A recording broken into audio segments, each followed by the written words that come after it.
Nous le voyons encore de nos jours, le Japon exerce une fascination sur l'Europe, et pas seulement.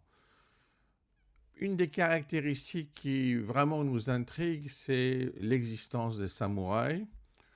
On pourrait dire que c'est quelque chose qui est équivalent en fait à la classe des chevaliers.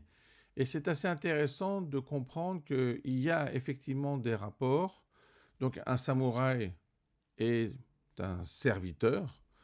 Il va servir le shogunat, un shogun, et les shoguns vont eux-mêmes s'appuyer aussi sur les gokenin, qui va leur permettre, en tant que réseau, d'établir un système féodal. Alors, c'est assez intéressant d'imaginer que, à l'époque, donc je parle du Moyen Âge, et en particulier au début, plutôt la fin du XIIe siècle, on a cette équivalence entre l'Europe et le Japon, entre les chevaliers et les samouraïs, et par la suite, bien sûr, les différents niveaux qu'on peut voir dans le système féodal.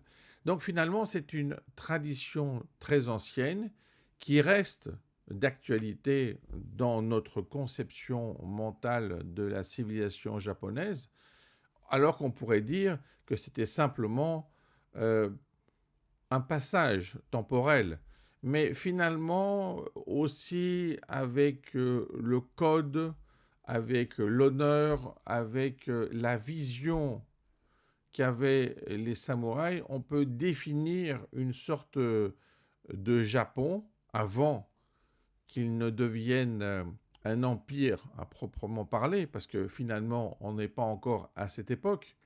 Et en fait, il s'agit finalement euh, de l'époque Sengoku. Alors, si on est dans ce cadre-là, où on a vraiment des gouverneurs, une gestion militaire de la politique, on a du mal à voir comment on peut effectuer une transition jusqu'à atteindre le niveau d'un empire. Mais finalement, il faut bien réaliser que ces samouraïs, ces shoguns, ces Gokinin, finalement, quand ils se mettent en place de cette manière, construisent peu à peu des structures qui vont finir par être les sous-structures d'une structure que va devenir l'Empire japonais. Donc c'est intéressant d'avoir cette image en tête, cette constitution, comment s'organise du point de vue féodal le Japon et évidemment le système des Han.